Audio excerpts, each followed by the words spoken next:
Hey folks, Dude here, and well, it's basically time for another episode of Knife Blog. Oh man, good times, good times. I had a request from Ion Danube about doing a Spyderco thing, so guess what? I owned Danube, and he's basically going to get the card in the mail. But strangely enough, I was speaking to, of all people, Foggy, also known as Fog360 here on YouTube. He is a British guy who does all kinds of really cool survival stuff. He's on me with Around the Cabin, so definitely check him out on there. He's one of the hosts. And, of course, he is a huge Spyderco fan.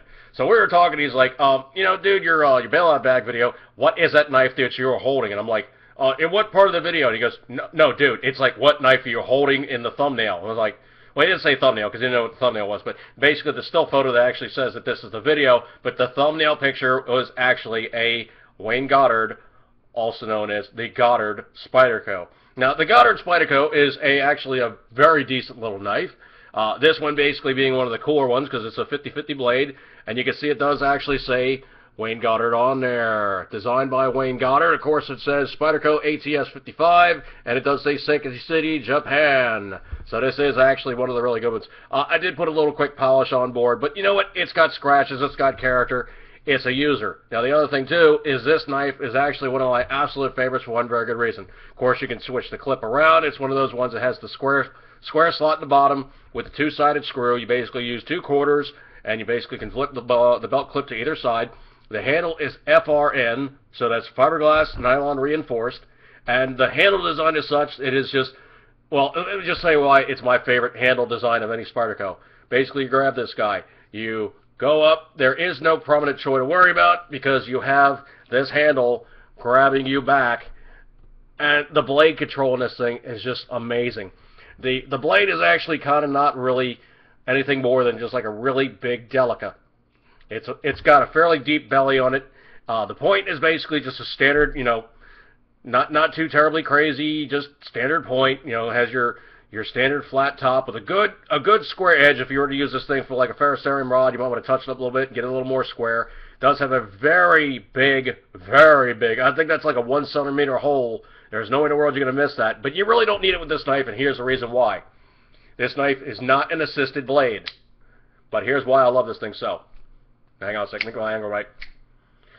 It is literally just that quick and easy to pop it open just simply by using it. The walk and talk on this thing is just absolutely phenomenal for the price point. I mean, you can find these things on eBay now. They're about $100, and I dearly love my Wayne Goddard. As a matter of fact, how much do I love it? I've got two. One is still in the box. I have not taken it out. I have not played with it. This is my user. And you can see some of the little handle design there has been dragged on. The belt clip is beat up.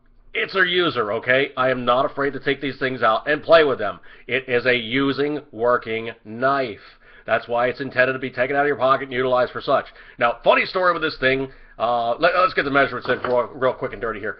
Overall length of this knife, it is not a spectacularly huge knife, but it is not small either.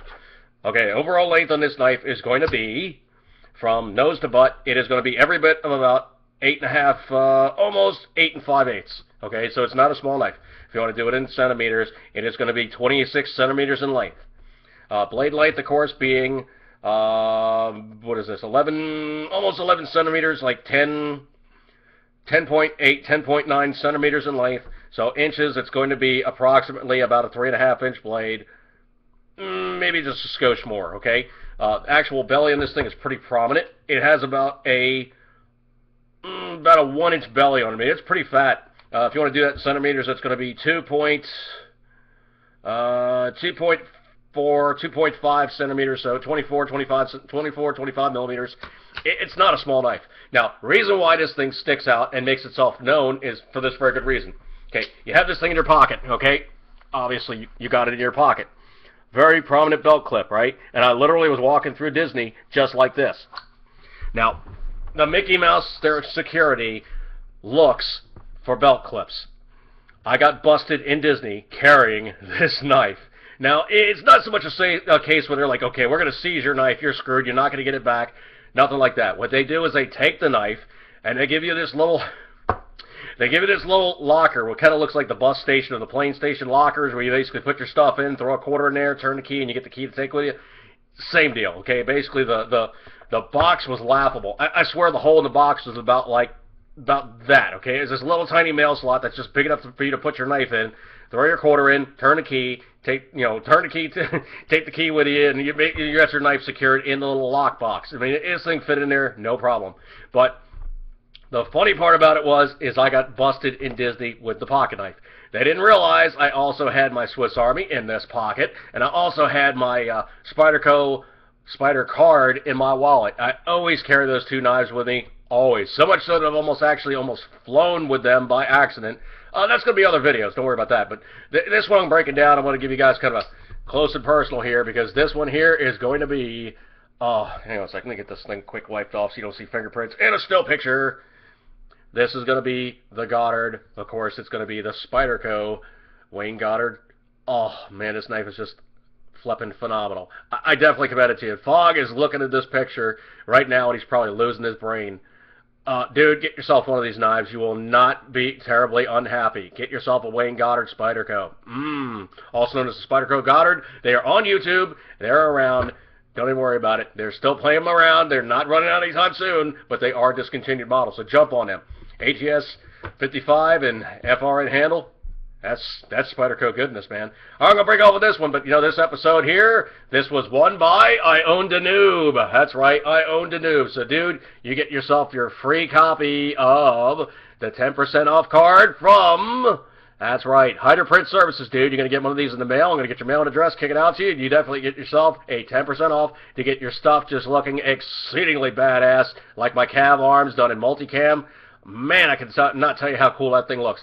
Definitely check him out. HydraPrintServices.com. Also, at his phone number, which is going to be 863-797-4CAMO. Hydra Print Services. Give him a call and check him out. Thank you guys so much for tuning in for, well, the usual goodness here of Knife Blog. Goddard goodness. Thank you guys for tuning in so much. And as usual here in the Podcast channel, I'm going to tell you, you know what? Eat good. Keep it 10 ring, and as always, you know it, you love it. Knife goodness. See you guys.